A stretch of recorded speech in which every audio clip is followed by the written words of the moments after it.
السلام علیکم ورحمۃ اللہ وبرکاتہ۔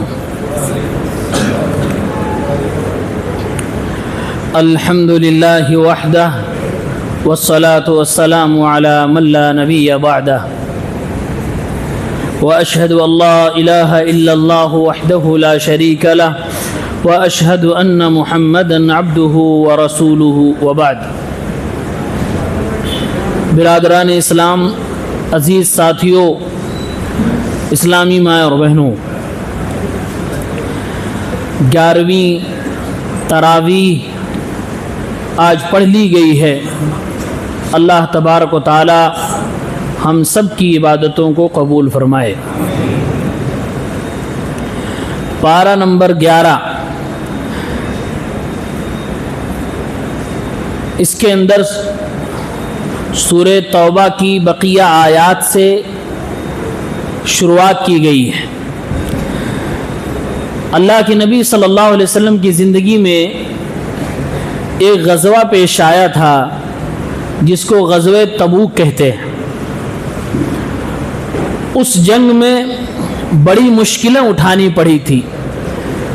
اس کو ساعۃ العسرہ، مشکل کی گھڑی، اس نام سے قرآن میں یاد کیا گیا ہے۔ بہت سارے لوگوں نے اس میں نہ جانے کے الگ الگ طریقوں کے بہانے تلاش کر لیے تھے، اور یہ اکثر و بیشتر منافقین تھے۔ لیکن اس میں کچھ اللہ کے نیک بندے، صحابہ کرام بھی سستی کی وجہ سے پھنس گئے تھے۔ جب اللہ کے رسول صلی اللہ علیہ وسلم غزوے سے واپس آ رہے تھے تو راستے ہی میں حضرت جبرائیل نے آ کر قرآن کی آیتوں کے حوالے سے آپ کو خبر دے دی کہ جو لوگ جنگ میں شریک نہیں ہوئے، منافقین، یہ آ کر ابھی آپ سے بہانے کریں گے۔ آپ کو ان کا بہانہ ماننا نہیں ہے، کیونکہ یہ سب کے سب جھوٹ بول رہے ہیں۔ اسی سے اس پارے کی شروعات ہوتی ہے۔ فرمایا یعتذرون الیکم اذا رجعتم الیہم، جب واپس آپ جائیں گے ان کے پاس تو وہ آپ کے پاس اعتذار پیش کریں گے، وہ اپنے بہانے پیش کریں گے۔ قل لا تعتذروا، تو آپ کہنا کہ عذر اور بہانے نہ پیش کرو، لن نؤمن لکم، ہم تمہاری باتیں نہیں ماننے والے۔ آپ دو ٹوک میں کہہ دیجئے کہ ہم تمہاری بات نہیں مانیں گے۔ کیوں نہیں مانیں گے؟ قد نبأنا اللہ من اخبارکم، اللہ تعالیٰ نے تمہاری پول کھول دی ہے، ساری بات ہمیں معلوم ہو چکی ہے۔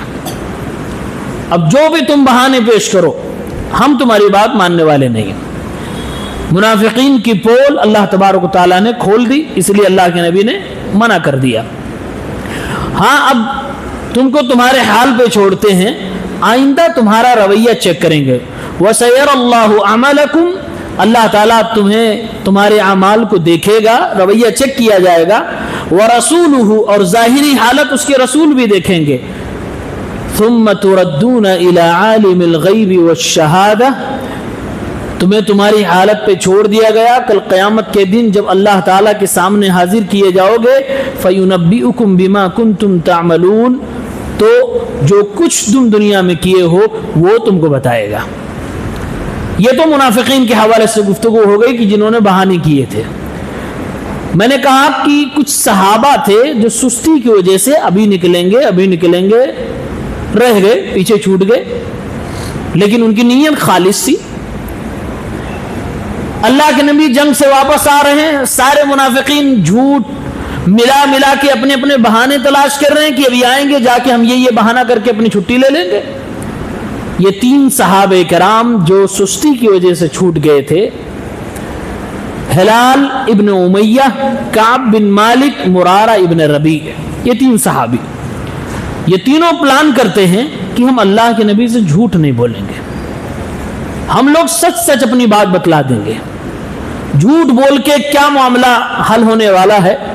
اللہ رب العالمین تو ساری بات جانتا ہے۔ جھوٹ نہیں بولیں گے، ساری بات سچ بولیں گے، امید ہے کہ اللہ کے نبی صلی اللہ علیہ وسلم معاف فرما دیں۔ اب وہ 3 کے تینوں لوگ اللہ کے نبی کے سامنے حاضر ہوئے۔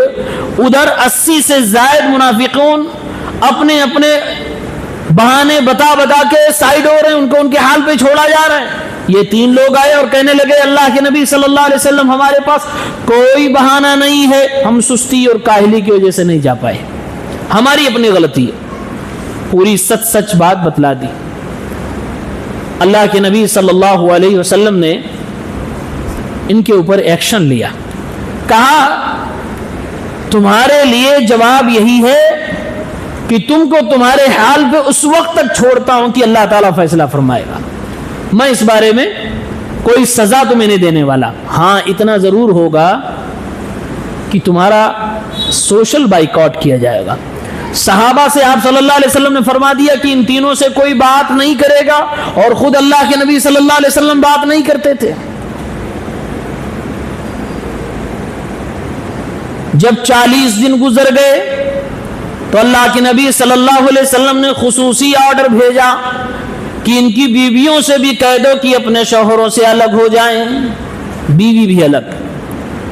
یہ تینوں صحابہ اتنے پریشان ہو گئے, اللہ کے نبی کے سامنے جاتے اور اللہ کے نبی صلی اللہ علیہ وسلم کی آنکھوں میں دیکھتے کہ کہیں اللہ کے نبی ہماری طرف نظر اٹھا کے دیکھ لیں. اللہ کے نبی کو سلام کرتے, دائیں بائیں جاتے تاکہ گفتگو ہو جائے, بات چیت چالو ہو جائے. اللہ کے نبی ان تینوں کو نظر انداز کرتے, کسی صحابی کے پاس جاتے, وہ سارے صحابہ ان سے بات کرنے کو تیار نہیں. سوشل بائیکاٹ کر دیا گیا. 40 راتیں گزر گئی, بیویوں کو آرڈر مل گیا کہ اپنے شوہروں سے الگ ہو جاؤ. اب بیویاں بھی الگ ہو گئی, تینوں تنہا اکیلے ہو گئے. اسی دوران جب باہر کے لوگوں کو, دشمنوں کو پتا چلا کہ محمد کے 3 ساتھیوں کے ساتھ ایسا حشر ہو گیا, سوشل بائیکاٹ سے گزر گئے. باہر کے لوگوں نے فائدہ اٹھانے کے لیے کوشش کی اور آفر بھیج دیا, اے کعب ابن مالک, اے اللہ کے نبی کے 3 صحابہ, تمہارے نبی نے تمہارے ساتھ ایسا دربیوہار کر دیا, تمہارے ساتھ سوشل بائیکاٹ کر دیا ہے, آ جاؤ ہمارے پاس, تمہارے لیے آفر ہے, اتنی رقم دی جائے گی, یہ عہدہ دیا جائے گا, محمد کا ساتھ چھوڑ دو, ہمارے ساتھ آ جاؤ. یہ الگ آزمائش ہو گئی. صحابی کہتے ہیں اس آزمائش میں جب یہ رقع آیا میری آنکھوں سے آنسو جاری ہو گئے. اے اللہ, ادھر اپنے نبی کی نفرت کو جھیل رہا ہوں, اپنے نبی کے نظر انداز کرنے کو جھیل رہا ہوں, اپنے نبی کے پیارے صحابہ کی پیاری محبت سے محروم ہو رہا ہوں, اوپر سے یہ آزمائش ہو گئی. جواب دیا, اے اللہ کے دشمن, کبھی دوبارہ یہ جرأت نہ کرنا, مجھے تم محمد رسول اللہ کی ٹیم سے توڑ نہیں سکتے ہو, ہم تمہارے اس آفر کو ٹھکراتے ہیں, اپنے جوتوں کی نوک پہ رکھتے ہیں. صحابہ کرام نے ٹھکرا دیا آفر. کعب ابن مالک رضی اللہ تعالیٰ عنہ جن تینوں میں سے ایک تھے جنہوں نے اپنے پورے جذبات اور احساسات کے ساتھ اس پورے واقعے کو بیان کیا ہے. وہ کہتے ہیں کہ ہمارے لیے پورا مدینہ تنگ ہو گیا, ایسا لگتا تھا کہ مدینے میں کوئی جگہ ہمارے لیے نہیں ہے جہاں پر ہم جائیں تو ہمیں سکون مل جائے, ہمیں لوگ بولنے والے, سلام کرنے والے مل جائیں. اللہ تعالیٰ نے ان کی کیفیت کو بیان کرتے ہوئے فرمایا, وَعَلَى الثَّلَاثَةِ الَّذِينَ خُلِّفُوا حَتَّى اذا ضاقت علیہم الارض بما رحبت, زمین اپنی کشادگی کے بعد ان تینوں کے اوپر تنگ ہو گئی, یعنی کہ مدینہ کی زمین ان کے لیے تنگ ہو گئی, کوئی ملنے والا نہیں, کوئی بات کرنے والا نہیں ہے. وضاقت علیہم انفسہم, خود کے نفس میں یہ گڑنے لگے, یعنی ان کی زندگی بڑی مشکل ہو گئی. وظنوا ان لا ملجا من اللہ الا الیہ, جب اللہ کے نبی نے بھی اگنور کر دیا, صحابہ نے بھی اگنور کر دیا, اب ان تینوں کو یقین ہو گیا کہ اللہ کے علاوہ کوئی چارہ نہیں. اللہ تعالیٰ سے رونے لگے, تنہائی میں گڑ گڑانے لگے. 50 دن تک اللہ سے لو لگائے رکھا, اللہ رب العالمین سے دعائیں کرتے رہے. پھر اللہ تعالیٰ نے ان تینوں کو معاف فرما دیا. ثم تاب علیہم, پھر اللہ تعالیٰ نے ان کو توبہ کی توفیق عنایت فرمائی, انہوں نے توبہ بھی کی, اللہ نے توبہ بھی قبول فرما دی. لیتوبوا ان اللہ هو التواب الرحیم, اللہ توبہ کرنے والوں کی توبہ کو قبول کرنے والا ہے. اللہ کے نبی نے تینوں کو بلایا اور بشارت سنائی, لو اللہ تعالیٰ نے تمہاری توبہ قبول فرما لیا. یہ تینوں کون تھے؟ صحابی تھے, جھوٹ نہیں بولے اور سچائی کو سامنے رکھا. سچائی کا نتیجہ ہمیشہ اچھا ہوتا ہے, گرچہ تھوڑی مصیبت اور پریشانی کے بعد آئے. آج جو لوگ صحابہ کرام پر انگلیاں اٹھاتے ہیں، ان کی نیتوں پہ حملے کرتے، صحابہ کرام کے بارے میں نہ جانے کیا کیا بری باتیں الفاظ بول جاتے، میں ان لوگوں کو دعوت غور و فکر دے رہا ہوں کہ یہ 3 لوگ جو سستی کی وجہ سے جنگ میں نہیں جا پائے، جن کی واقعتاً غلطی ہوئی، لیکن ان کو بھی اللہ تعالیٰ نے معاف فرما دیا، ان کی توبہ کا اعلان قرآن میں کر دیا گیا ہے۔ یہ وہ صحابہ جن سے غلطی ہو گئی ہے، ان کا مقام ہے کہ اللہ تعالیٰ نے ان کو معاف فرما دیا اور جنت میں جائیں گے۔ تو وہ صحابہ جن سے کسی غلطی کا اور جن سے کسی خطا کا، کسی مخالفت کا ذکر ہی نہیں ملتا ہے، ان صحابہ پہ اگر تم انگلی اٹھاؤ تو پھر تمہاری عقل کو داد دینا پڑے گا۔ یہ کون سا ایمان ہے کہ ایمان کا دعویٰ بھی کرتے ہو اور اللہ کے نبی کے صحابہ کو نشانہ بھی بناتے ہو؟ یقین مانیے صحابہ میں وہ جماعت جن سے غلطیاں ہوئی ہیں، وہ بھی اللہ کی طرف سے رضی اللہ عنہم ورضوا عنہ کے سرٹیفائیڈ ہیں، یعنی کہ وہ بھی جنتی ہیں، اور جو جن کا ریکارڈ ہی خالی ہے کسی مخالفت سے، کسی غلطی سے، نبی کی مخالفت سے، ان کے بارے میں اگر کوئی برا بولے اور ان کی شخصیت کو، ان کے کردار کو داغدار کرنے کی کوشش کرے، تو اس آدمی کو اپنی ایمان کی خیر منانی چاہیے۔ صحابہ کرام رضوان اللہ تعالی علیہم اجمعین تو اللہ تعالیٰ کے محبوب بندے ہیں، اللہ نے ان سب کو معاف فرما دیا۔ اسی پارے میں اللہ تعالیٰ نے مدینے کے اندر رہنے والے الگ الگ کیٹیگری کے لوگوں کا تذکرہ فرمایا۔ مدینے میں عام طور سے کون لوگ رہتے تھے؟ صحابہ کرام، رسول اللہ صلی اللہ علیہ وسلم، منافقین بھی وہیں رہتے تھے، یہودی بھی وہیں رہتے تھے۔ مدینے کے آس پاس کچھ دیہاتی لوگ تھے، بادیہ نشین تھے، ان بادیہ نشینوں کا بھی تذکرہ اللہ تعالیٰ نے اس بارے میں فرمایا ہے، اور فرمایا کہ یہ لوگ ایمان تو لے آئے لیکن تربیت کی جگہ سے کافی دور ہونے کی وجہ سے ان کے اندر سختی تھی، تھوڑا اجڑ پن تھا، اکھڑ پن تھا، خرچ کرنے کے لیے کہا جاتا تو ان کو لگتا تھا کہ کوئی قرض مانگ رہا ہے، عجیب و غریب کیفیت کے تھے، ان کا بھی تذکرہ اللہ تبارک و تعالیٰ نے اس پارے کے اندر فرمایا ہے۔ پھر اللہ رب العالمین نے فرمایا وَمَا كَانَ الْمُؤْمِنُونَ لِيَنْفِرُوا كَافَّةً، سارے مسلمان اپنے گھر کو چھوڑ کر علم حاصل کرنے نہ جائیں، فَلَوْلَا نَفَرَ مِن كُلِّ فِرْقَةٍ مِّنْهُمْ طَائِفَةٌ، مسلمانوں کی ایک جماعت یا کوئی ایک آدمی، جتنے بھی لوگ ہو سکیں اپنے گھر کو چھوڑ دیں، باقی اللہ کی راہ میں جہاد کرنے کے لیے جائیں اور باقی علم حاصل کرنے کے لیے جائیں، لِيَتَفَقَّهُوا فِي الدِّينِ، تاکہ دین کی سمجھ حاصل کریں، وَلِيُنذِرُوا قَوْمَهُمْ إِذَا رَجَعُوا، جب دین کا علم حاصل کر کے اپنے گھر، اپنے خاندان و قبیلے میں آئیں تو گاؤں کے لوگوں کو، ملک والوں کو، شہر والوں کو ڈرائیں، اس علم کو بتائیں۔ یہ اللہ تبارک و تعالیٰ نے علم کی اہمیت بھی بتائی اور فرمایا کہ پوری کمیونٹی، پوری آبادی میں چند لوگوں کو ضرور ایسا ہونا چاہیے جو اللہ کے دین کا علم حاصل کرے، اور علم گہرائی سے حاصل کرے، اس کو تفقہ کہا جاتا ہے، تفقہ فی الدین۔ بلکہ ہمارے نبی صلی اللہ علیہ وسلم نے فرمایا، خوشخبری دی ہے کہ جس شخص کو دین کی سمجھ حاصل ہو جائے، یہ اس بات کی علامت ہے کہ اللہ تعالیٰ اس کے ساتھ بھلائی کا ارادہ رکھتا ہے۔ من یرد اللہ بہ خیرا یفقہہ فی الدین۔ تو ایک بات تو یہ فرمائی گئی کہ مسلمانوں کا اگر سماج اور معاشرہ ہے تو وہاں کچھ لوگ تو ایسے ہونے چاہیے۔ طائفہ کا لفظ استعمال کیا گیا، طائفہ عام طور سے جماعت کو بولا جاتا ہے، یعنی 2 4 6 10 20 لوگ ہونے چاہیے جو اللہ کے دین میں ماہر ہو، اور طائفہ ایک آدمی کو بھی بولا جاتا ہے، یعنی ایٹ لیسٹ کم سے کم ایک آدمی تو شہر میں ہونا چاہیے جو دین میں گہرائی اور باریکی سے علم رکھنے والا ہو، تاکہ موقع پہ آپ کو فتویٰ دے سکے، موقع پہ آپ کی رہنمائی کر سکے۔ آج تو موبائل کا زمانہ آ گیا، کوئی مسئلہ پھنسا ہماری مسجد میں، اس مسجد میں فون لگاتے، حیدرآباد، ممبئی، دلی، شہر کے بڑے بڑے علماء کو فون کر لیتے، شہر سے باہر، ملک سے باہر کو رابطہ کر کے ہم مسئلے پوچھ لیتے ہیں۔ لیکن اس زمانے میں جب اس طرح سے رابطہ کرنے کے سارے وسائل نہیں موجود تھے، تب آپ سوچئے کہ قرآن کریم کی اس آیت کی کتنی اہمیت ہے۔ لیکن یہ آج بھی اہمیت ہے، فون پہ فتوے پوچھ لینا الگ بات ہے، لیکن آپ کی اپنے محلے کی مسجد میں، آپ کی آبادی میں، آپ کے شہر میں، آپ کے ملک کا، آپ کے شہر کا کوئی عالم ہو جو آپ کو دن و رات دیکھ رہا ہو، جو آپ کی سماج کو جانتا ہو، جو آپ کے ماحول میں پلا بڑھا ہو، وہ جو مسئلے بتائے گا دین کے تفقہ کے ساتھ، اس میں اور باہر کے عالم کے بتانے میں بہت بڑا فرق ہوگا۔ اسی لیے ہمارے اسلاف بعض کہا کرتے تھے، اے لوگوں، گھر بنانے کے لیے اگر کسی شہر میں سوچ رہے ہو تو دو چیزیں دیکھ لینا اس شہر میں گھر بنانے سے پہلے، بسنے سے پہلے۔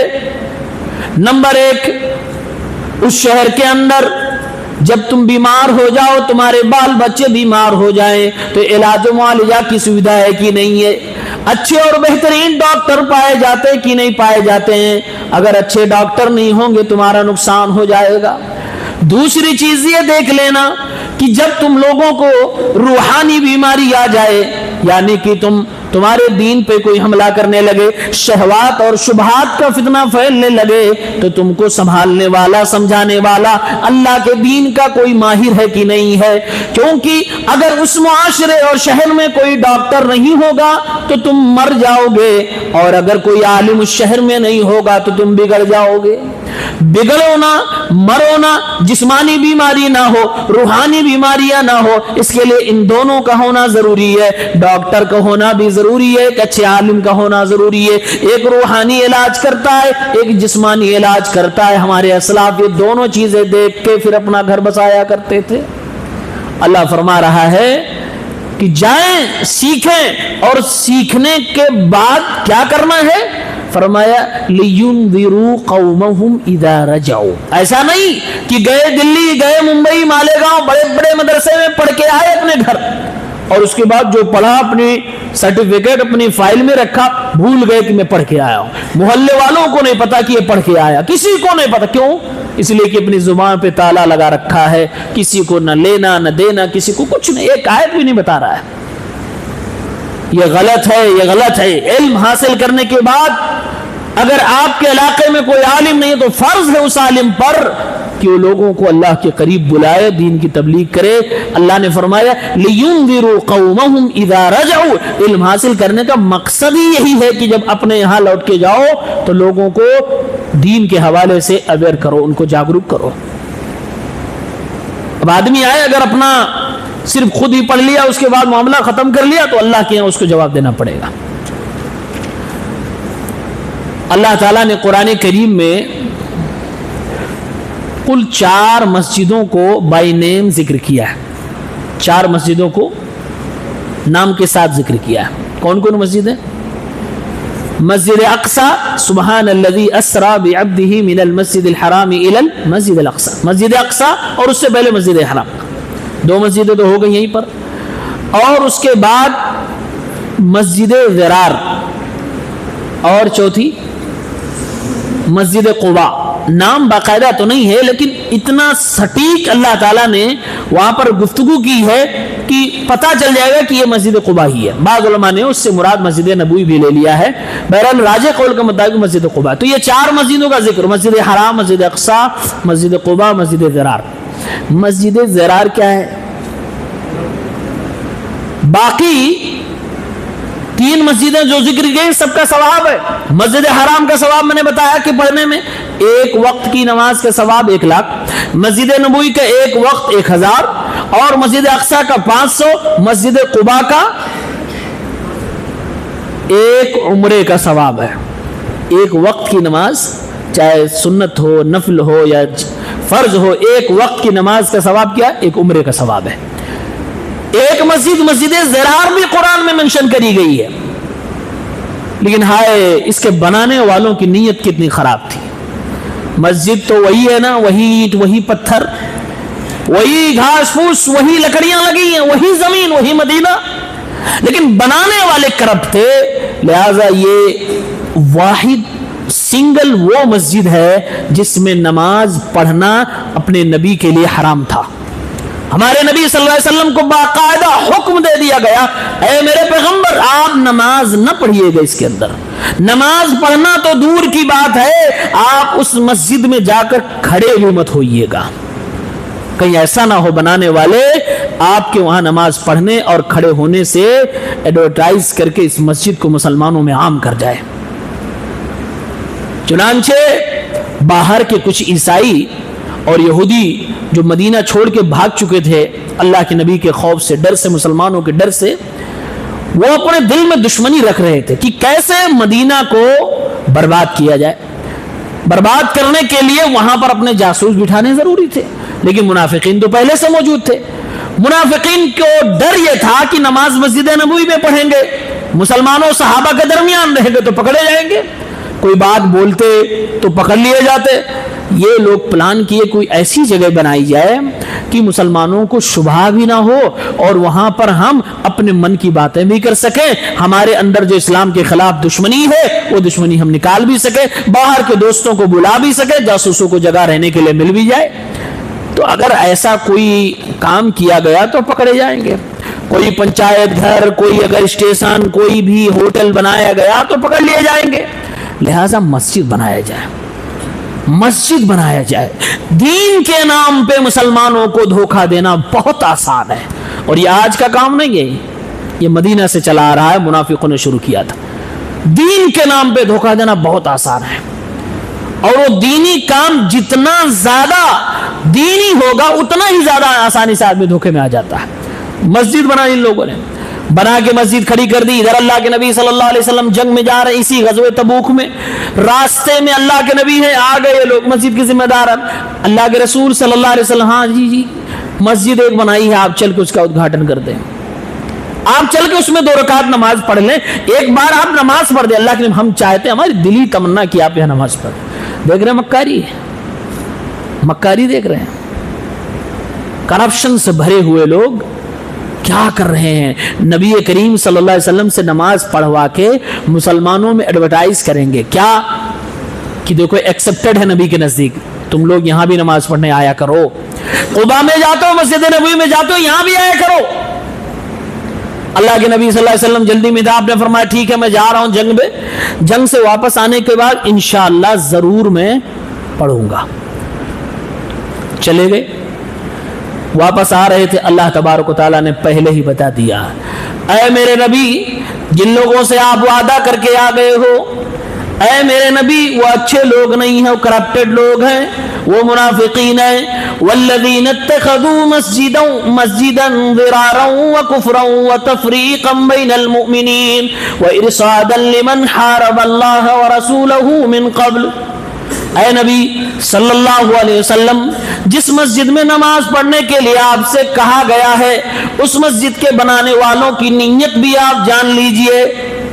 ہائے ہائے، نیتوں کو کون جانتا ہے؟ اللہ، رسول نہیں جانتے، اس لیے اللہ تعالی ان کی نیتوں کو اللہ کے نبی کے سامنے کھول رہا ہے۔ اے میرے نبی مسجد نہ دیکھیے، مسجد کے بنانے والوں کو دیکھیے، ان کی نیتوں کو دیکھیے۔ اللہ رب العالمین نے 4 چیزیں بتائی ان کے بنانے والوں کے بارے میں، فرمایا جن لوگوں نے مسجد کو بنایا ہے اس مسجد سے مسلمانوں کو فائدہ نہیں، ضرارا نقصان پہنچانے کا ارادہ ہے، نقصان پہنچایا جائے گا اس سے۔ اے نبی وکفرا، اور اس مسجد میں اللہ تعالیٰ کے لیے عبادت و سجدے نہیں کیے جائیں گے، اس مسجد میں کفر کی باتیں کی جائیں گی، آپ کا آپ کے ساتھیوں کا مذاق اڑایا جائے گا۔ اے نبی وتفریقا بین المؤمنین، اس مسجد کو بنانے کے ساتھ ساتھ ان کی نیت یہ ہے کہ مسلمانوں کو 2 دھڑوں میں بانٹ دیا جائے، کچھ مسجد قباء میں جا رہے ہیں وہاں سے کچھ کو یہاں لے آیا جائے، مسلمانوں کی جماعت میں ایسا تفرقہ ڈالا جائے کہ مسلمان جو دن میں 5 بار ایک دوسرے سے ملتے ہیں، وحدت ہے، محبت ہے، وہ محبت ختم ہو جائے، اس مسجد میں بھی آ جائے۔ مسلمانوں کی جماعت میں توڑنے کے لیے ان لوگوں نے یہ مسجد بنائی ہے۔ وَإِرْصَادًا لِمَنْ حَارَبَ اللہ ورسولہ من قبل، اور اے میرے محبوب ان بنانے والوں کی نیت نہیں خراب ہے کہ جن لوگوں نے آپ سے مجھ سے جنگ کا اعلان کر رکھا ہے ان لوگوں کو یہ پناہ دیں گے، ان لوگوں کے لیے جاسوسی کا اڈا بنا دیں گے۔ 4 چیزیں اللہ تعالیٰ نے بتائیں چاروں کا تعلق مسجد کے بنانے والوں کی نیتوں سے تھا. اس لیے مسجد بنانے سے پہلے مسجد کے بنانے والوں کو اللہ سے دعا مانگنی چاہیے, اللہ ہماری نیتوں کو خالص فرما دے. یہ مسجد بن رہی ہے تیرے نام کو یاد کرنے کے لیے, تجھے سجدہ کرنے کے لیے, کوئی اور مقصد نہیں, کوئی اور پولیٹکس نہیں, کوئی اور, خالص تیرے نبی کے طریقے پہ نماز پڑھنے کے لیے اور تیری توحید کے لیے. وَأَنَّ الْمَسَاجِدَ لِلَّهِ فَلَا تَدْعُ مَعَ اللَّهِ أَحَدًا, اللہ کے علاوہ کسی اور کی عبادت اس مسجد میں نہیں ہو سکتی. 4 وجہیں بتلا دی گئی, کمیاں سامنے آ گئی. اب اللہ نے آگے کہا, اے نبی صلی اللہ علیہ وسلم, جب آپ جاؤ گے مسجد کے کمیٹی کے لوگ آئیں گے تو قسمیں بھی کھائیں گے اور کہیں گے ان اردنا الا الحسنى, اے محمد رسول اللہ چلیے نماز پڑھ لیجئے. آپ جب یہ چاروں باتیں بتلائیں گے وہ جھٹلا دیں گے اور کہیں گے نہیں نہیں ہماری نیت بالکل اچھی ہے, میں اللہ کی عبادت کے لیے مسجد بنایا ہوں. اے نبی صلی اللہ علیہ وسلم اگر وہ قسمیں بھی کھائیں تو ماننا نہیں ماننا ہے. واللہ یشہد انہم لکاذبون, اللہ گواہی دے رہا ہے وہ قسم بھی کھائیں تب بھی جھوٹ بولیں گے. نبی کو سب کچھ پہلے ایکسپوز کر دیا جا رہا, کھول دیا جا رہا آپ کے سامنے. جو سامنے آنے والے ہیں, جو پارٹی ملنے والی ہے, پہلے سے ان کا کچا چٹا نبی کے سامنے رکھ دیا گیا. اور اللہ نے فرما دیا کتنی بھی قسمیں کھائے میں گواہی دے رہا ہوں وہ جھوٹ بول رہے ہیں. اے نبی ماننا نہیں ہے. اب یہ ساری باتیں مقدمہ بن گیا, چاروں برائیاں بتا دی گئی, وجہیں بتا دی گئی. وہ ایسے آ کے قسمیں کھائیں گے, کہیں گے میں نے اچھی نیت سے بنایا. اب اللہ تعالیٰ نے آگے فرمایا لا تقم فیہ ابدا, اے میرے نبی جو مسجد کے بنانے والوں کی نیت اتنی خراب ہو آپ اس میں نماز پڑھیں گے؟ آپ کے رب کا حکم ہے لا تقم فیہ ابدا, ہرگز ہرگز نہیں, کبھی بھی آپ اس میں نماز نہ پڑھیے گا. ایک بار نہیں, ابدا کبھی آپ اس میں نماز نہ پڑھیے گا. ایک ترجمہ یہ کیا گیا ہے اے نبی نماز پڑھنا تو دور کی بات ہے, وہاں جا کے کھڑے بھی نہ ہوئیے گا کہ لاؤ چلو چل کے دیکھ لوں کون سی مسجد ہے, اس کے اندر بھی نہ جائیے گا. وہ زمانہ تو کیمرے کا نہیں تھا, نہیں تو آج تو سیلفی لے کے وائرل کر دیکھو نبی مسجد میں آئے تھے, مقصد تو ان کا حل ہو جاتا. چنانچہ جس مسجد کے بنانے والوں کو اللہ تعالیٰ نے ایکسپوز کر دیا, اللہ کے نبی صلی اللہ علیہ وسلم نے اس مسجد کو منہدم کرا دیا. آپ نے اسے گرا دیا, اس پہ بلڈوزر لگا دیا, گرا دیا گیا صحابہ کرام کے ذریعے سے اس کو. تو یہ ایک ایسی مسجد ہے جس میں نماز پڑھنے سے منع کیا گیا تھا, ورنہ یہی قرآن ہے جس قرآن میں اللہ تعالیٰ نے کہا ہے وَمَنْ أَظْلَمُ مِمَّنْ مَنَعَ مَسَاجِدَ اللَّهِ أَنْ يُذْكَرَ فِيهِ اسْمُهُ, اس سے بڑا ظالم کون ہے جو اللہ کے گھر میں نماز پڑھنے سے کسی کو روکتا ہے. اس کا مطلب یہ ہے نام لوگوں نے مسجد تو رکھ لیا تھا, ایکچول میں اللہ کی نگاہ میں وہ مسجد مانی ہی نہیں گئی تھی, اسی لیے اللہ تعالیٰ نے سختی سے منع فرما دیا. مطلب یہ بھی ہوا کہ منافقین مسجد کے بنانے والوں کو نیت صحیح کرنا بہت ضروری ہے, بہت ضروری ہے, ورنہ اینٹ گارا پتھر تو سب وہی ہوتا ہے, بنانے والے کون ہیں, ان کی نیت کیا ہے, اس سے بڑا فرق پڑتا ہے. اس کے بعد اللہ تبارک و تعالیٰ نے اسی صورت کے اندر ابراہیم علیہ السلام کے والد محترم کا ذکر کیا ہے. ابراہیم علیہ السلام نے اللہ تعالیٰ سے کہا تھا کہ اے رب العالمین میرے باپ کو بخش دے, معاف فرما دے. اللہ نے منع فرما دیا. جب منع کر دیا تو حضرت ابراہیم علیہ السلام نے برات کا اعلان کر دیا اور دعا کرنی بند کر دی. اور اللہ تعالیٰ نے قانون بنا دیا. قانون کیا بنایا کہ کوئی بھی نبی, کوئی بھی مسلمان کسی مشرک کے لیے دعائے مغفرت نہیں کر سکتا. ما کان للنبی والذین آمنوا, کسی نبی اور ایمان والے کے لیے جائز نہیں ان یستغفروا للمشرکین, کہ مسلمانوں کے لیے مغفرت کی دعا کریں, ولو کانوا اولی قربا, گرچہ وہ مشرک کوئی قریبی ہی کیوں نہ ہو. کلیئر اللہ نے کر دیا. اللہ کے نبی صلی اللہ علیہ وسلم نے بھی اپنی چچا ابو طالب کے لیے مغفرت کی دعا کرنے کی بات کری تھی. اللہ تعالیٰ نے ان کے مسئلے کا بھی جواب دے دیا, اور اللہ تعالیٰ نے حضرت ابراہیم علیہ السلام کے والد محترم کا جواب دیتے ہوئے فرمایا وَمَا كَانَ اسْتِغْفَارُ إِبْرَاهِيمَ لِأَبِيهِ إِلَّا عَن مَّوْعِدَةٍ وَعَدَهَا إِيَّاهُ. اور ابراہیم نے اپنے باپ کے لیے جو مغفرت کی دعا کی تھی وہ اس ٹائم تک کی تھی جب تک اللہ نے منع نہیں کیا تھا. جب اللہ تعالیٰ نے منع فرما دیا فلما تبین له انه عدو للہ, جب پتا چل گیا کھلے طور سے کہ اللہ کا دشمن ہے, تبرأ منه, تو ابراہیم ان سے الگ تھلگ ہو گئے, دعا کرنا بند کر دیا. مسئلہ معلوم ہو گیا, جو آدمی مشرک ہو, علماء جس کے اوپر مشرک شرک اکبر ہونے کا فتویٰ لگا دیں اس کے لیے مغفرت کی دعا نہیں کی جا سکتی. جنازے کی نماز پڑھی جا سکتی, جنازے کی نماز مغفرت کی دعا ہی ہے, نہیں پڑھ سکتے. اس کے بعد سورہ یونس کی شروعات ہوتی ہے. یونس علیہ السلام ایک پیغمبر ہے, وہ مچھلی والے پیغمبر جو مچھلی کے پیٹ میں چلے گئے تھے. لا الہ الا انت سبحانک انی کنت من الظالمین, جنہوں نے دعا مچھلی کے پیٹ میں مانگی تھی, انہی کے نام پہ سورت ہے سورہ یونس. اللہ رب العالمین نے کفار کا تذکرہ کیا شروع میں, اور اس کے بعد آخرت کا جو لوگ انکار کرتے ہیں ان کی 4 نشانیاں اللہ نے بتائی. اور حقیقت میں دنیا کا کوئی بھی کافر ہو, آپ اس سے جب بات کریں گے تو آخرت کا ضرور وہ انکار کرے گا. ارکان ایمان 6 ہیں, اسی میں سے ایک آخرت ہے. آخرت کا کوئی انکار کر دے اور باقی اگر 5 کو مانتا ہو تب بھی وہ کافر ہے. 6 میں سے کسی ایک کا انکار کر دے تب بھی وہ کافر مانا جائے گا. اسی لیے اس کو ارکان کہا جاتا ہے, پلرز آف ایمان, ایمان کے پلر سے یہ. اللہ نے فرمایا ان الذین, یقیناً وہ لوگ, لا یرجون لقاءنا, جو مجھ سے ملاقات کی امید ہی نہیں رکھتے. آپ ذرا سوچئے, بد عقیدگی کی انتہا یہ ہو کہ آدمی کو یقین ہونے کے بجائے امید ہی نہ ہو کہ مریں گے پھر اللہ سے ملیں گے.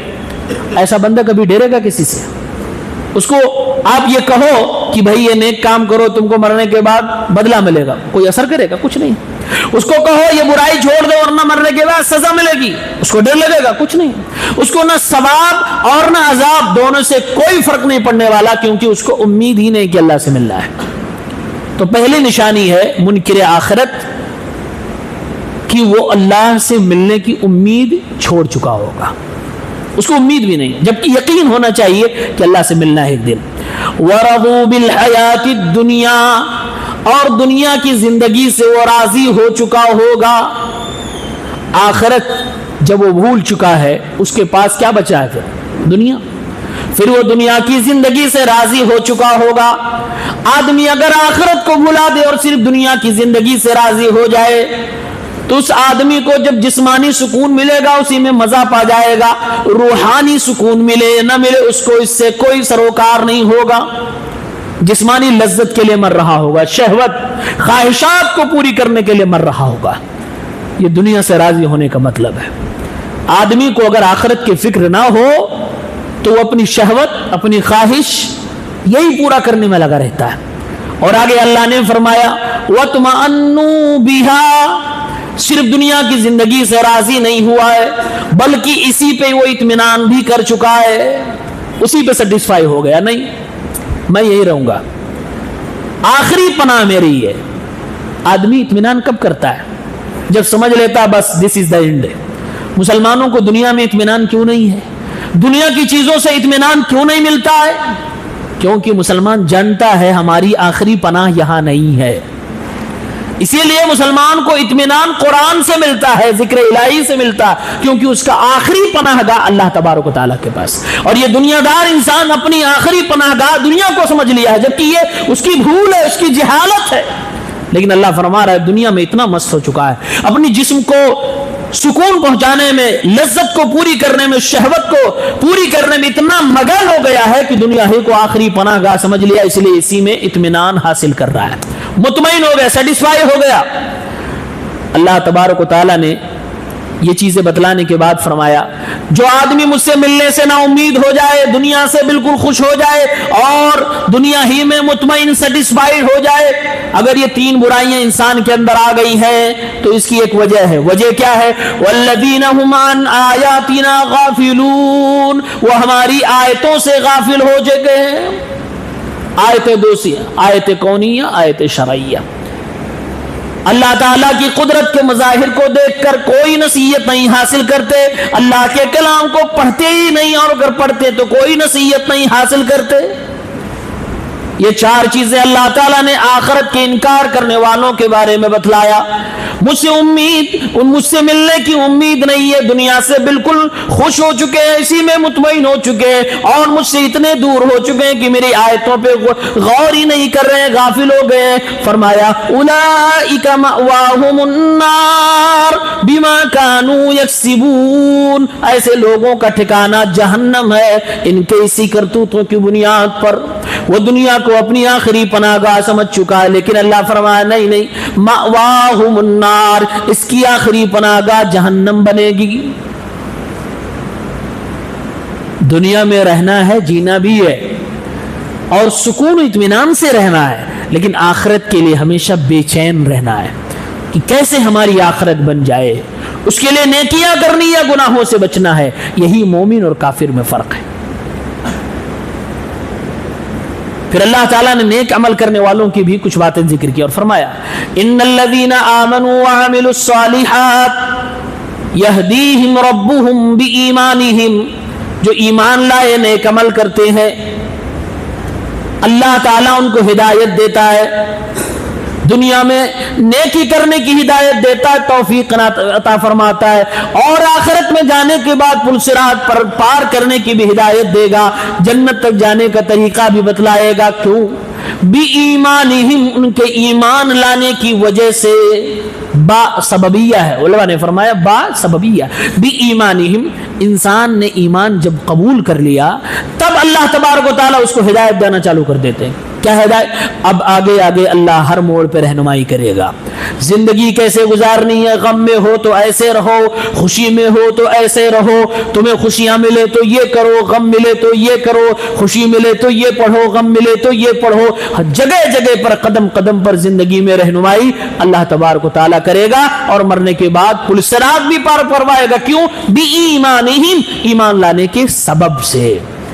تجری من تحتہم الانہار فی جنات النعیم، جنت جو نعمتوں والی ہے اس کے نیچے نہریں جاری ہیں، وہاں تک اللہ تعالیٰ راستہ دکھلائے گا، یعنی جنت آخری پناہ گاہ بنا دے گا، وہاں فرمایا گا جہنم آخری پناہ گاہ۔ یہاں مومن کے لیے کہا جا رہا ایمان لائے، اللہ تعالیٰ نے توفیق دی، نیک عمل کیا، اب ان کو رہنمائی ملی، اب یہ اس کے مطابق زندگی گزارے، ایسی نعمتوں والی جنت میں جائیں گے جہاں پانی کی نہریں بہ رہی ہوں گی۔ دعواہم فیہا سبحانک اللہم، جنت میں جانے کے بعد جنتی دعا کر رہے ہوں گے، اپنی زبان سے اللہ کا ذکر کر رہے ہوں گے، سبحانک اللہم، اے میرے اللہ تو پاک ہے، اے میرے اللہ تو پاک ہے۔ اللہ کے نبی صلی اللہ علیہ وسلم نے فرمایا، صحیح مسلم کی روایت ہے، جیسے دنیا میں انسان سانس لیتا ہے، اگر وہ آنکھ بند کی ہو تب بھی سانس لے رہا ہوتا ہے، اگر آنکھ کھولے ہو تب بھی سانس لے رہا ہے، لکھ رہا ہو تب بھی سانس لے رہا ہے، پڑھ رہا ہو تب بھی سانس لے رہا ہے، بول رہا ہو، کھا رہا ہو تب بھی سانس لے رہا ہے۔ انسان کا اختیار ہی نہیں ہے، جب تک وہ زندہ ہے سانس لیتا رہتا ہے۔ یہ سانس لینے کی توفیق کیسے مل رہی ہے؟ اللہ تبارک و تعالیٰ عطا فرما رہا ہے۔ اللہ کے نبی نے فرمایا اسی طریقے سے جنت کے اندر یلہمون التسبیح والتحمید کما تلہمون النفس، جیسے دنیا میں لوگوں کو سانس لینے کی توفیق دی جاتی ہے، ایسے جنتیوں کو جنت میں جانے کے بعد اللہ کی تعریف، اللہ کی تسبیح کہنے کی توفیق دی جائے گی، اور جنتی ہر طرف سبحان اللہ الحمدللہ سبحان اللہ الحمدللہ، پورے جنتی اللہ تعالیٰ کی تعریف کر رہے ہوں گے۔ وآخر دعوانا وتحیتهم فیہا سلام، اور جنتی آپس میں ایک دوسرے کو سلام بھی کر رہے ہوں گے. وآخر دعواہم ان الحمد للہ رب العالمین، اور ان کی آخری دعا الحمد للہ رب العالمین ہوگی. آپ سنتے ہوں گے تقریر کرنے والے علماء لاسٹ میں کیا بولتے ہیں؟ وآخر دعوانا ان الحمد للہ رب العالمین. یہ جنتیوں کی آخری دعا ہے. علماء کرام خطبہ دیتے تقریر کرتے ہوئے اخیر میں یہ پڑھتے وآخر دعوانا ان الحمد للہ رب العالمین. وہ جنتی آپس میں سلام کریں گے، زندگی لمبی ملے اس کی دعا دیں گے ایک دوسرے کو. اللہ تعالیٰ ہم سب کو جنت میں جمع فرمائے. اللہ تعالیٰ نے انسانوں کے ایک مزاج کو بہت ناپسند فرمایا. وہ مزاج کیا ہے؟ فرمایا وَإِذَا مَسَّ الْإِنسَانُ الضُّرُّ وَإِذَا مَسَّ الْإِنسَانَ الضُّرُّ، جب انسان کو کوئی پریشانی ہوتی ہے دعا لِجَنبِهِ أَوْ قَاعِدًا أَوْ قَائِمًا، تو وہ اللہ سے دعا کرتا ہے. پریشانی اگر لیٹے لیٹے آئے تو لیٹے لیٹے اللہ سے دعا کر لیتا ہے، کھڑے کھڑے آئے تو کھڑے کھڑے اللہ سے دعا کر لے گا، بیٹھا ہوا تو بیٹھے بیٹھے اللہ سے دعا کر لیتا ہے. فلما کشفنا عنہ ضرہ، لیکن جب ہم اس کی دعا قبول کر لیتے ہیں اور اس کی تکلیف دور کر دیتے ہیں مر کأن لم يدعنا الى ضر مسہ، وہ مجھے ایسے بھول جاتا ہے جیسے کوئی مصیبت آئی ہی نہیں، اس نے دعا کیا ہی نہیں، ایسے مجھے بھول جاتا ہے. مطلب جیسے کچھ ہوا ہی نہیں تھا. فرمایا اللہ پریشانی اتنی کہ لیٹے لیٹے مصیبت میں دعا. بعض بیماری ایسی ہوتی ہے آدمی لیٹے لیٹے دعا کر رہا ہے، پریشانی اتنی بیٹھا ہے تب بھی دعا کر رہا، کھڑا ہے تب بھی دعا کر رہا، میں نے جیسے قبول کی ٹھیک ہوا، ایسے مجھے اگنور کرتا ہے، ایسے وہ میرے در سے بھاگتا ہے جیسے کچھ ہوا ہی نہیں. یہ اللہ کو دعا کرنے کا یہ اسٹائل اور دعا کے بعد یہ حرکت بہت ناپسند ہے. فرمایا كذلك زين للمسرفين، یہ حد سے بڑھنے والے لوگ ہیں، ان کے لیے یہ اعمال سزا دیے گئے ما كانوا يعملون، یہ ان کے لیے سزا دیا گیا، یہ دھوکے میں یہ آزمائش میں ناکام وہ چل رہے ہیں. تو دعا ایسے نہیں کرنا ہے. آج ہم اور آپ بھی دعا کرتے ہیں. انسان کی طبیعت ہے دعا قبول ہونے کے بعد وہ بگڑنے لگتا ہے.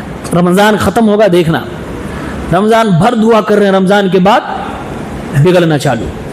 اللہ کو زیادہ پسند نہیں ہے. پھر اللہ تعالیٰ نے فرمایا قیامت کے دن جو لوگ یہ سوچتے ہیں کہ یہ جو معبودان باطلہ کی میں پوجا کر رہا ہوں یہ ہمارے حق میں کچھ اللہ کے سامنے بول دیں گے، یہ غلط سوچتے ہیں. اللہ نے فرمایا یہ ان کی خوش فہمی ہے. آیت الکرسی آپ سب کو من ذا الذی یشفع عندہ الا باذنہ، اللہ کے پاس اس کی اجازت کے بغیر کس کی جرأت ہے کہ کسی کے حق میں سفارش کر سکے؟ یہ اللہ کا سوال ہے. کیوں اللہ نے اتنی سختی سے منع کیا ہے؟ اللہ یہاں جواب دے رہا ہے. جو یہ کہتے ہیں کہ میں ان کی پوجا اس لیے کر رہا ہوں، چڑھاوا اس لیے چڑھا رہا ہوں تاکہ کل قیامت کے دن میرے حق میں اللہ سے سفارش کر دے، ہؤلاء شفاعؤنا عند اللہ کا عقیدہ رکھتے ہیں، وسیلہ اس لیے اختیار کر رہے ہیں. اللہ فرما رہا ہے قل اتنبئون اللہ بما لا يعلم في السماوات ولا في الارض، کیا تم اللہ کو یہ بتانا چاہتے ہو کہ اللہ کو آسمان و زمین میں کوئی ایسا بھی بندہ جس کو نہیں پتا ہے؟ کیا مطلب سمجھ نہیں پائے؟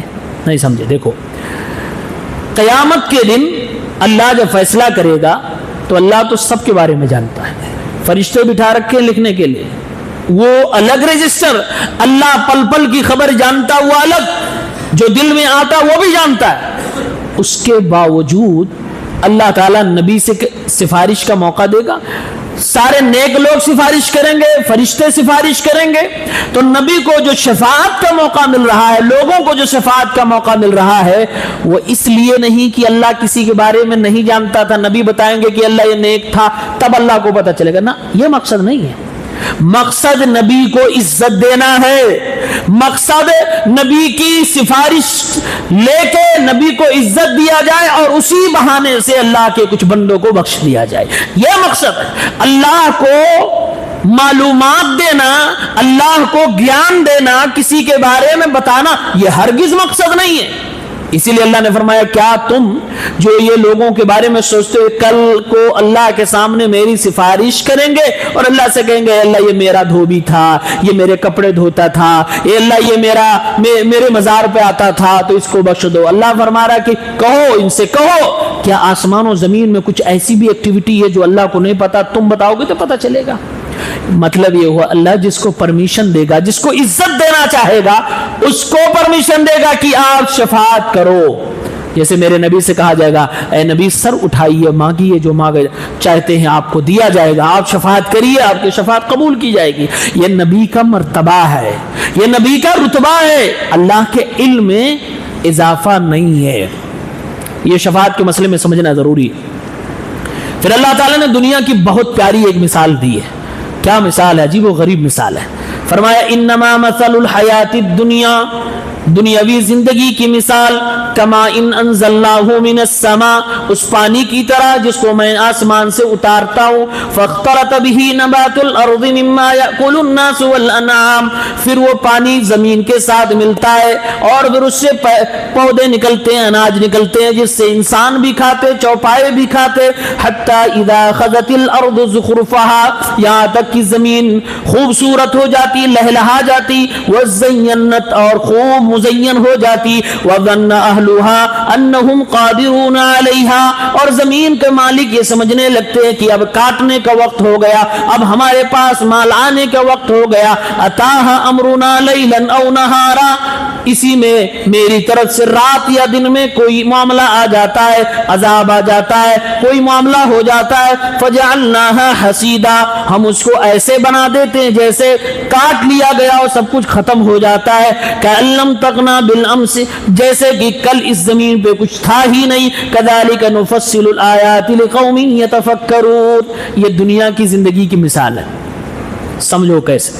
فرمایا پانی جو آسمان سے اتارتا ہوں یہ روح کو کہا گیا، پانی روح اللہ تبارک و تعالیٰ کی طرف سے ہر ماں کے پیٹ میں جب بچہ 4 مہینہ 10 دن کا ہوتا ہے ڈال دیا جاتا ہے، تو جیسے پانی آسمان سے نازل ہوتا اللہ کی طرف سے روح بھیجی جاتی ہے، یہ روح آئی، یہ پانی نازل ہوا۔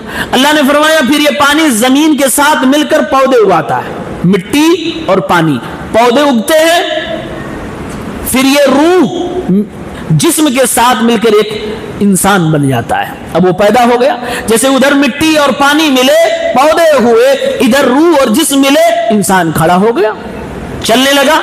اس کے بعد اللہ تعالیٰ نے فرمایا اس کھیتی سے جو پیدا ہوا جانور بھی کھا رہے ہیں، انسان بھی کھا، یہ آدمی جو جوان ہوا اس سے انسان بھی فائدہ اٹھا رہے ہیں، جانوروں کو بھی کچھ فائدہ مل جا رہا، ان کو چارہ دے رہا انسان۔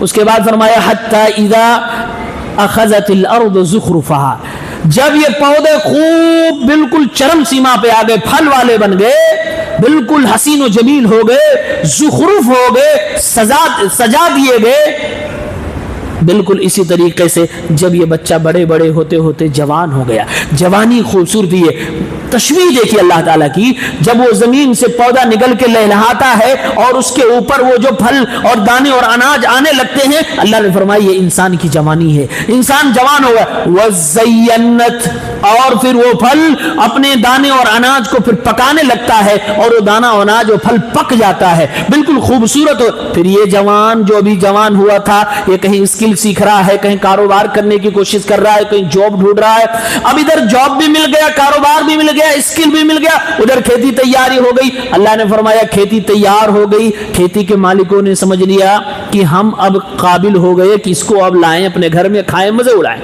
ادھر اس کو جاب مل رہی ہے، جاب کی تلاش میں یہ پڑھ رہا ہے، ڈگریاں لے رہا ہے، اس کوشش میں ہے کہ آنے والے کل ایک بار نوکری مل جائے پھر مزے کروں گا۔ جیسے گھر والے سوچ رہے ہیں یہ کھانا لے آؤں، یہ اناج لے آؤں، گھر میں آ جائے، پھر تو 2-3 سال کے لیے چھٹی ہے، پھر مزے سے کھایا جائے گا۔ یہ نوکریاں کر رہا ہے، یہ جوان مارکیٹ میں گھوم رہا ہے، یہ سوچ رہا ہے ایک بار نوکری مل جائے، ایک بار دکان چل جائے، پھر پوری زندگی میں آرام سے رہوں گا۔ اللہ فرما رہا ہے انسان اسی میں لگا رہتا، ہم سب کی جوانیاں اسی میں برباد ہو رہی ہیں۔ لائف سیٹ کر لے. لائف سیٹ کرنے میں انسان لگا ہے. اللہ فرما رہا ہے اتنے میں کسی رات یا کسی دن میں میری طرف سے معاملہ آ گیا, میرے بندے تیرا بلاوا آ گیا, اچانک ایکسیڈنٹ, ختم معاملہ. جوانی میں موت چلی گئی, وفات ہو گئی. اور اگر عمر لمبی ہو گئی, ادھر گھر والے سمجھ رہے ہیں بیٹا کو جاب ملے گا, کمائی ہو جائے گی, پھر معاملہ حل ہو جائے گا, بیٹا تو میرا کمانے لائق ہو گیا, کامیاب ہونے والا ہے. ادھر اللہ کی طرف سے فیصلہ آ گیا, معاملہ ختم کر دیا جائے گا, اس کی روح قبض کر لی جائے گی, بھری جوانی میں اس کی وفات ہو جائے گی. اور اگر لمبی عمر دے دی گئی, 60 سال کی لمبی عمر بھی ہو جائے, پھر بھی ہمیشہ کے لیے تو یہاں پر زندہ نہیں رہنا, جس کے لیے اس نے جوانی کے عین وقت میں 10 سال لگا دیے پڑھائی کرنے میں, ڈگری لینے میں, جاب لینے میں. اللہ تعالیٰ کے لیے اس نے کچھ بھی نہ کیا, بس 10-20 سال کے لیے اس نے 10 سال ضائع کر دیا, اللہ کو بھلا دیا. اللہ فرماتا ہے 60 سال جیے تو کیا جیے, اب میرے پاس آؤ, جس کے لیے تم نے کچھ بھی نہیں کیا ہے وہ ہمیشہ کی زندگی کے لیے آ جاؤ. پھر انسان کیا سوچے گا؟ اللہ نے سچ فرمایا ہے, جب اس کو مٹا دیا جاتا ہے, سب کچھ ختم کر دیا جاتا ہے, زندگی چھین لی جاتی ہے, کَأَلَّمْ تَغْنَ بِالْأَمْسِ, جیسا کہ کل کچھ تھا ہی نہیں, جیسے وہ کھیتی کاٹ لینے کے بعد بن جاتی ہے. ایسے آدمی جب بھری جوانی میں یا مر جائے یا بڑھاپے میں مر جائے, چند سالوں کے بعد خود کے بچے بھول جاتے, معاشرے کے لوگ بھول جاتے, دوست و احباب بھول جاتے, دنیا بھول جاتی. تمہارا اسٹرگل کہاں گیا, تمہاری محنت کہاں گئی, تمہاری پڑھائی کہاں گئی, تمہاری ڈگری کہاں گئی, ساری دنیا تمہیں بلا دیتی ہے. بند کمرے میں, اکیلی کوٹری میں, اس کالی کوٹری میں, قبر کے اندر تم تنہا پڑے ہوتے ہو. اللہ سمجھا رہا ہے اے میرے بندو, یہ دنیا کی زندگی ہے, اس کھیتی کی مثال سے سمجھ لو. دنیا کی زندگی میں لائف کو سیٹ کرنے کے لیے جو محنتیں کرتے ہو کرو, کوئی بات نہیں, لیکن ہمیشہ کی لائف آخرت کو سیٹ کرنے کے لیے کتنا کر رہے ہو, اس پہ غور کرو. یہ غور کروا رہا ہے اللہ تبارک و تعالیٰ. کتنی بہترین تعبیر. گھر والے سوچ رہے ہیں اب لائیں گے, بیٹا کامیاب ہو رہا ہے, گھر والے امید لگائے بیٹھے ہیں, اور ادھر اللہ کا فیصلہ آ جاتا ہے. پھر اللہ تعالیٰ نے قرآن کریم کی 4 خوبیاں بتلائی. پہلی بات کلیئر یہ کہ قرآن اللہ کی طرف سے. اس کے بعد کہا قرآن ایک ایسی کتاب ہے جو نصیحت کی کتاب ہے, جس میں نرمی اور سختی دونوں ہے, تاکہ انسان کو نصیحت کی جا سکے. اور دل کی بیماریوں کی شفا بھی ہے قرآن, جیسے کفر, نفاق, حسد, ریاکاری, ان بیماریوں کی شفا ہے قرآن کریم میں. وہدا, اور قرآن کریم ہدایت کی کتاب ہے. ورحمہ, اور قرآن کریم رحمت کی کتاب ہے. تو یہ ایمان اور یہ قرآن جس کو مل جائے, اللہ فرماتا ہے کہ وہ خوش رہا کرے. یہ بہتر ہے خوشی ان تمام دنیا کے خزانوں سے لوگ جو جمع کیا کرتے ہیں. اس کے بعد اللہ تعالیٰ نے موسیٰ اور فرعون کا پھر سے ذکر کیا. موسیٰ علیہ السلام کو اللہ نے انڈیکیٹ کیا کہ یہ فرعون ایمان نہیں لائے گا. موسیٰ علیہ السلام نے دعا کی, بد دعا کی فرعون کے خلاف, اور کہا اے اللہ تعالیٰ ربنا اطمس علی اموالہم واشدد علی قلوبہم, اے اللہ اس کے مال کو تہس نہس کر دے, حکومت اس کی برباد کر دے, اور اس کے دل کو اتنا سخت کر دے, فلا یؤمنوا, تاکہ یہ ایمان نہ لا سکے, حتی یروا العذاب العلیم, جب تک کہ دردناک عذاب نہ دیکھ لے. اللہ نے فرمایا, یہ موسیٰ اور ہارون دونوں نے مل کے دعا کی تھی. اللہ نے فرمایا قد اجیبت دعوتکما, تم دونوں کی دعا بد دعا قبول کر لی گئی. دو نبیوں نے مل کے دعا کی, اللہ نے حکم خبر دی کہ تمہاری دعا قبول ہو گئی, اور دعا قبول ادھر ہوئی. نبیوں نے دعا کی, بد دعا کی, ادھر قبول ہوئی. ادھر اللہ تعالیٰ نے پورا سیٹ اپ کر دیا فرعون کو مٹانے کا. برباد کیسے مٹایا گیا, کیا منظر ہے. بنو اسرائیل, فرعون پوری فوج لے کر پیچھے آ رہا ہے. بنو اسرائیل اللہ حضرت موسیٰ علیہ السلام کی لاٹھی سے راستہ بنا, سمندر پار کر گئے. یہ بیچ راستے میں پہنچا, اللہ تعالیٰ نے اس کو اس کی پوری فوج کے ساتھ ڈبو دیا. اور یہ جو پانی تھا یہ اللہ کا ایک سپاہی تھا. کیا تھا؟ اللہ کا ایک سپاہی تھا. اس لیے قرآن میں کہا حتی اذا ادرکہ الغرق, جب اسے اس ڈبانے والے عذاب نے پکڑ لیا.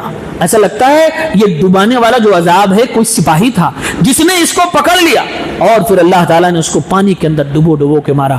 ہائے کتنی افسوس کی بات ہے جو اپنے آپ کو رب ہونے کا دعویٰ کر رہا ہے، اس کو تیرنا بھی نہیں آتا ہے، اس کو تیرنا بھی نہیں آتا ہے، اور تیر بھی جاتا تب بھی نہیں بچتا کیونکہ اللہ کا عذاب تھا.